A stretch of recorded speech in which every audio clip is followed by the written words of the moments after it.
맛있게 드세요. 맛있게 드세요. 돈가스는 완전 식품. 돈가스 완전 식품이지. 완전 식품 우유, 계란, 돈가스 이렇게 세 개잖아요. 완전히 기분 좋아지는. 가끔 미국에서 온 사람 얘기를 막 들어보면 미국에서 유학을 했거나 아니면 미국에서 직장 생활을 하다가 온 사람들 중에서 일부가 한국은 이래서 안 된다 뭐 약간 이런 식으로 하면서 한국 사람들 하는 행동이 되게 촌스럽고 야만적이고 이렇게 묘사를 하는 사람들이 여전히 있더라고. 극혐. 어쨌거나 외국에서 오래 생활하는 사람도 한국에 와서는 적응해야 될 한국에서의 매너라는 게 있잖아요. 한국식 매너. 그치. 그건 뭐가 더 맞다의 문제가 아니라 그냥 사람들이 불편함을 느끼냐 안 느끼냐의 문제잖아. 예를 들어서 뭐 예를 들어서 우리나라에서는 비즈니스 매너 같은 건 아니지만 우리나라에서는 술 마실 때 어른들이 앞에 있거나 이러면 이렇게 돌려서 마시잖아요. 근데 그런 거 좀 많지 않아요? 우리나라 특유의 비즈니스 매너 같은 거? 그 나는 신입주문할 때 돌이켜보면 실수를 몇 번 했던 아찔한 기억이 있는데 식당 뷰가 되게 좋은 30몇 층 막 이런데 식당을 갔었는데 통창이 쫙 있길래 제일 잘 보이는 데 앉았지. 이렇게. 거기가 약간 그 공전 뷰였거든. 공전을 쫙 내려다보는 위치에 딱 앉았거든. 다행히 제일 윗사람이 오기 전이었어. 그래가지고 같이 갔던 선배가 그러니까 되게 조심스럽게 너는 내 옆에 앉아야 된다고 이렇게 하면서 이쪽으로 오라고 제일 끝에 요 자리 있죠. 이 자리. 이 자리 딱 앉았던 기억이 하나 있고. 저도 비슷한 경험이 있는 게 지금 형이랑 저랑 먹는 것처럼 1대1로 이렇게 먹었어요. 약간 다다미 방 같은데 어른이랑 밥을 먹게 됐는데 1대1로 네. 그러니까 다다미 방으로 들어오는 문이 만약에 이쪽이면 이쪽이 뷰가 좋은 거야. 이렇게 들어가서 저는 그때 어떤 생각을 했냐면 제 상식에 문가 쪽 자리가 어린 사람이 앉아야 된다고 생각을 한 거예요. 번잡스러우니까 그러니까 안쪽 자리를 어른들 자리라고 생각을 한 거지. 근데 문가에 앉아서 되게 좋은 뷰를 저도 보고 있었어요.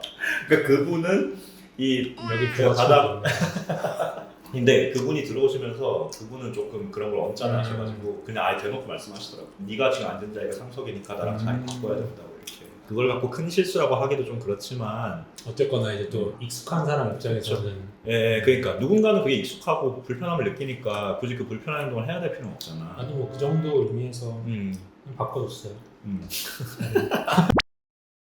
술을 예를 들어서 마실 때 나보다 좀 나이가 많거나 직책이 높은 사람이 자 건배하시죠 이렇게 하는데 거기에다 약간 잔을 낮게 이렇게 짠 해주는 거 그것도 한국식 비즈니스 매너잖아요 사실. 그렇죠. 그러니까 저 클라이언트와의 관계에서 무조건 낮게 치거든요. 그러니까 친구들이랑 먹을 때도 지금은 이제 낮게 치고 있어. 이런 습관이 돼가지고. 또 회사에서 처음에 뜨악했던 경우는 우리가 법원 같은 데 갈 때 이렇게 회사에서 배차를 해주잖아. 네네. 그래서 이제 기사님이 오셔서 이렇게 딱 대기를 하고 있고 이제 우리가 이렇게 선배들 모시고 같이 이렇게 가는데 뭐 택시를 타는 경우도 있고. 지하 주차장에 이렇게 대기된 차에 이제 타는 거였는데 내가 이제 당연히 늦으면 안 되니까 제일 먼저 갔어. 그래서 제일 아 하지마. 아 제발. 사실은 테크니컬리 최상석이 이제 조수석 뒷자리. 그러니까 타짜에 나오는 곽철용이 앉은 자리. 마포대교는 무너졌냐 이 새끼야? 좋은 비유예요. 근데 제가 또 최상석은 아니고 그 기사분 뒤쪽에 딱 앉았거든요. 근데 저는 이제 나름 먼저 제가 가서 안쪽에 이제 들어가서 앉는다 이런 생각으로 했던 것 같아요. 근데 형이 서열 3등이었어요? 저는 원래는 서열은 뭐 100등인데 3명이 이동하는데 그럼 앞자리에 앉았어요. 그때도 또 신입주문사 때였거든요. 네, 저도 제가 오히려 제일 상석에 앉았던 경우가 있었어요. 실수로. 그러니까 조금 불편해 하시더라고요. 근데 저는 사실 이게 뭐 소위 이제 K 비즈니스 매너라고 하면 이런 류의 매너들은 저는 좀 반대예요. 뭐 당연히 이게 어느 정도는 프랙티스가 있는 거고 그걸 어느 정도는 제가 존중을 하는 게 맞는데 제 선에서 만약에 이제 서열 1위다 라고 하면은 저는 이런 거는 아예 그냥 의식적으로 좀 안 하려고 하고. 형은 안 불편해 하지. 형은 뭐 트렁크에 들어가서 가도 가지.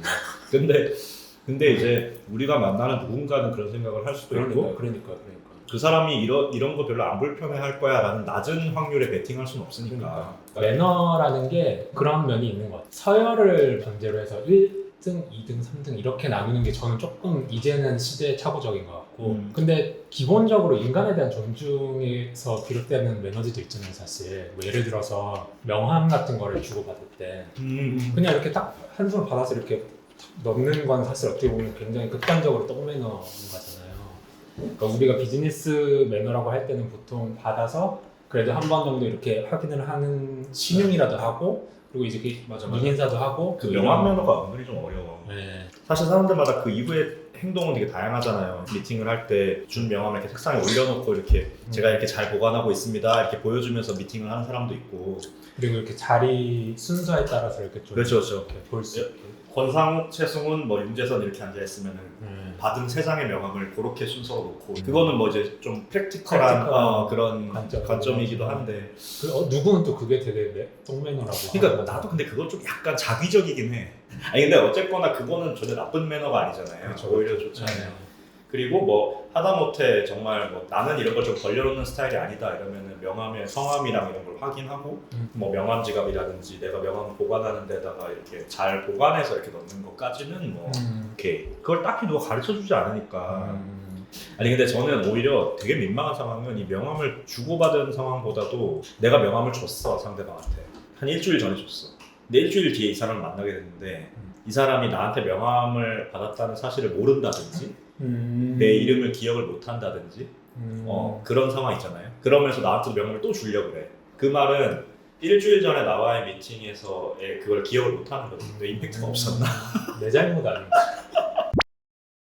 나는 이제 신입 변호사 때를 쭉 돌이켜 보니까 이제 그때 이제 시행착오를 겪으면서 이제 내가 이게 비즈니스 매너구나를 깨지면서 자꾸 깨우치는 건데 그 서열에 기반한 그 매너는 사실 좀 나도 모르게 좀 반감이 생기더라고. 근데 그런 경험이 있긴 있었어. 선배랑 이렇게 큰 협상을 갔었는데 거의 밤을 새다시피 해가지고 막 이제 중요한 쟁점들에 대해서 막 이제 치열하게 다투는 협상장. 근데 선배를 막 보다 보니까 너무 멋있는 거야. 상황에서 이렇게 막 이렇게 리드해서 이렇게 우리 쪽에 뭔가 이렇게 중요한 포인트들을 막 이렇게 찍어서 나가는 것들 되게 멋있어서 새벽에 끝나고 딱 나오는데 나도 모르게 선배가 이렇게 들고 있는 가방을 내가 딱 이렇게 잡아가지고 이렇게 들어서 이렇게 갔는데 백커버 하신 거 아니에요? 그냥 너무 멋있어요. 마음에서 우러나오는 존경 같은 거를 바라는 거는 그러니까 바람직한 이제는 뭐 어떤 면에서는 좀 고쳐야 되는 매너들도 있고 맞아요. 나이가 들면서 그런 걸 수도 있는데 관에서 일을 하시다 나온 분들 있잖아요. 관공서 그렇죠. 공무원이셨던 분들. 근데 그분들은 공무원일 때 마지막 직함을 사적 영역에 나왔을 때도 계속 그렇게 불러드리는 경우가 많잖아요. 근데 변호사들 중에서 이걸 굉장히 싫어하는 사람도 있더라고. 그러니까 그걸 불러주기를. 나왔으면 똑같은 변호사지 뭐 부장이야. 변호사님 이렇게. 뭐 맞는 말인데 그러니까 저는 사실 그 얘기를 딱 들었을 때는 그냥 이 사람이 좀 꼬였다는 생각이 들더라고요. 그러니까 그게 뭐 돈 드는 것도 아니고 그러니까 물론 도의적으로 타당한 일이냐 사회적으로 건전한 일이냐라고 하면 그건 잘 모르겠어. 저는 막 이렇게 그런 거 잘 불러드렸거든요. 부장님 뭐 차장님 뭐 이런 거 이렇게 나도 모르게 이렇게 목이 떨어지네. 근데 너는 이건 좀 고쳤으면 이건 안 했으면 좋겠다 이런 건 없어? 안 했으면 좋겠다는 거는 폭탄사를 강요하는 거? 저는 그런 게 되게 우스꽝스러운 것 같아요. 사회생활 하려고 폭탄사 몇 개 외워가고 이런 게 형은요? 뭐 없어졌으면 단순히 뭔가 1설, 2설, 3설 뭐 이런 식으로 서열에만 기초해서 만든 매너들 있잖아. 그 약간 좀 군대 같기도 하고 그러니까 뭐 예를 들어 자리도 내가 말석에 앉지만 물 같은 거 보면 내가 좀 다급한 느낌으로 막 이렇게 뭔가 막 배치를 해야 사회생활을 잘 하고 있는 것 같은 인상을 주고. 근데 이게 되게 미묘한 게 그런 게 없어져야 된다는 건 너무나 우리가 당연하게 생각을 하긴 하는데 그게 되게 어려운 거잖아요. 그러니까 그 사람한테 너 안 해도 돼 라고 해서 그 사람이 또 안 하게 되지도 않고 굉장히 사회가 많이 좀 바뀌지 않는 이상은 여전히 그 서열에서 오는 책임감을 가질 텐데 그 서열의 제일 밑에 있는 사람 입장에서는 그런 의미에서도 결국은 윗사람 되기도 되게 쉽지 않게 어려운 일인 것 같아. 나이가 어린 사람이 기꺼이 어울릴 마음이 드는 선배 그렇게 되는 거는 진짜 어려운 일이에요. 제가 옛날에 같이 일하고 모셨던 선배 중에서 진짜 손꼽게 몇 분 계시거든요. 근데 그분은 저랑 20기 차이가 나시는데 그러니까 엄청 이렇게 맛집도 많이 하시고 예술적인 감각도 있으시고 뭐 이런 분이신데 속된 말로 뭐 약간 너희 새끼 뭐 약간 이런 말도 하시면서 그냥 편하게 너무 편한 너희 새끼 그러니까 저도 편하게 너희 새끼 근데 그런 생각을 하게끔 해주시는 선배가 된다는 것도 되게 어려운 일인 것 같아. 끊임없이 내 안에 유교 보이를 이렇게 누르면서 유교 보이가 이렇게 다 쓰고 나오려 그러면 아니 들어가 근데 형이 생각하기에 딱 좋은 거는 아까 그 명함에 대한 예절 그리고 뭐 멀리 떠나면 돈 주시는 거 장도금 왜 유학 가거나 이런 사람들한테 일꾼들이 돈도 주시고 그쵸 그런 거는 형이 줘야 뭐더할 될 말이 없이 형이 줘야 될 수도 있어요.